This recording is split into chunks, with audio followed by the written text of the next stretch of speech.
Apa kalian pernah dengar suara kereta di tengah malam?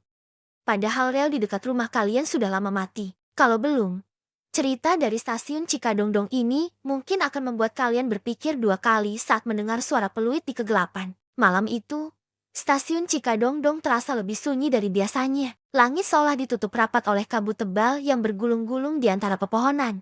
Hujan rintik-rintik yang turun membuat setiap sudut stasiun tua itu terasa dingin dan berat. Stasiun ini, yang dulunya menjadi saksi bisu denyut kehidupan di masa kolonial, kini berdiri sepi seperti kuburan besi raksasa. Di antara sekian banyak rel yang ada satu jalur yang sudah tidak digunakan lagi sejak tahun ke-1948.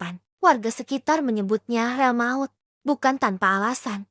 Nama seram itu melekat kuat. Konon, jalur ini dulunya digunakan untuk mengangkut para tahanan politik di masa penjajahan. Kereta-kereta itu membawa puluhan, bahkan ratusan orang yang nasibnya berakhir tragis. Banyak dari mereka yang tidak pernah sampai ke tujuan. Cerita dari mulut ke mulut menyebutkan, tubuh mereka dibuang begitu saja di lembah curam di bawah rel yang berkelok-kelok itu. Sejak saat itulah, keanehan mulai terjadi. Pada malam-malam tertentu, warga sering mengaku mendengar suara rantai besi yang diseret di sepanjang rel mati. Disusul kemudian oleh suara peluit kereta yang panjang dan menyayat hati.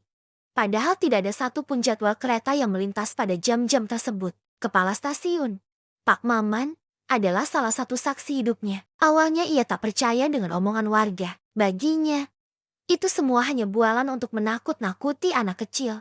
Tapi, setelah berulang kali mendengar suara aneh itu, rasa penasarannya tak terbendung lagi. Ia bersumpah pernah mendengar dengan jelas suara kereta lewat tepat pukul 2 dini hari. Padahal jadwal kereta terakhir sudah berhenti sejak puluhan tahun silam. Akhirnya, Pak Maman memutuskan untuk membuktikannya sendiri. Suatu malam, dengan berbekal lentera dan buku catatan, ia menunggu sendirian di peron stasiun yang gelap. Ia ingin mencatat setiap detail kejanggalan yang terjadi. Waktu terus berjalan, detak jam terasa begitu lambat. Tepat saat jarum jam menunjuk pukul 2:05, udara di sekelilingnya tiba-tiba berubah jadi sedingin es. Kabut tebal muncul entah dari mana, menyelimuti pandangannya seolah ada sesuatu yang besar, hendak menampakkan diri dari balik kegelapan. Dan benar saja, dari kejauhan, terdengar derit roda besi yang beradu dengan rel. Suara itu semakin lama semakin jelas. Lalu, sebuah cahaya lampu lokomotif kuno yang remang-remang muncul dari ujung rel mati. Pak Maman menatap tak percaya. Jantungnya berdebar kencang. Sebuah kereta berwarna hitam pekat, penuh karat, dengan gerbong-gerbong tanpa jendela, perlahan mendekat. Dari dalam gerbong, terdengar sayup-sayup nyanyian lirih, seperti doa yang diputar terbalik. Aneh dan mengerikan.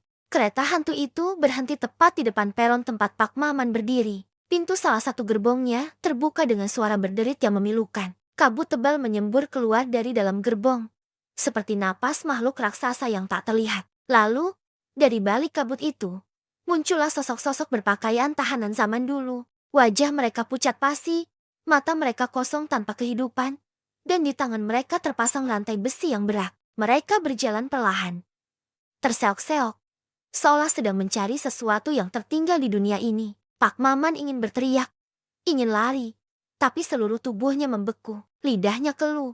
Tak ada satu kata pun yang bisa terucap. Salah satu sosok itu berhenti, menatap lurus ke arah Pak Maman dengan matanya yang hampa, lalu berbisik dengan suara serak dan dingin. Apakah rel ini masih menuju rumah? Seketika, lentera di tangan Pak Maman padam, gelap total. Dalam kepanikan, ia mencoba menyalakannya kembali. Dan saat api lentera berhasil menyala, kereta beserta sosok-sosok mengerikan itu telah lenyap tanpa jejak. Hanya tersisa kabut dingin dan gema suara peluit panjang yang memantul hingga ke perbukitan. Keesokan paginya, warga menemukan Pak Maman tergeletak pingsan di peron. Tangannya kotor berlumuran jelaga hitam. Dan yang paling aneh, di samping tubuhnya, ada cap roda kereta yang tercetak jelas di tanah padahal rel di jalur itu sudah dicabut bertahun-tahun yang lalu. Sejak malam mengerikan itu, setiap tanggal 12 Oktober, warga Cikadongdong bersumpah, suara peluit panjang itu akan selalu terdengar tepat pukul 2 dini hari. Bukan dari arah kota, bukan pula dari arah gunung, tapi dari arah jalur rel yang sudah lama mati. Seolah kereta maut itu masih setia menjalankan rutenya menuju stasiun Cikadongdong. Bagaimana menurut kalian? Apakah arwah-arwah itu masih mencari jalan pulang? Atau mereka selamanya terperangkap dalam perjalanan abadi di atas rel maut? Tulis pendapat kalian di kolom komentar ya. Terima kasih sudah menonton. Jangan lupa like, subscribe, dan nyalakan loncengnya agar tidak ketinggalan cerita-cerita misteri lainnya. Sampai jumpa.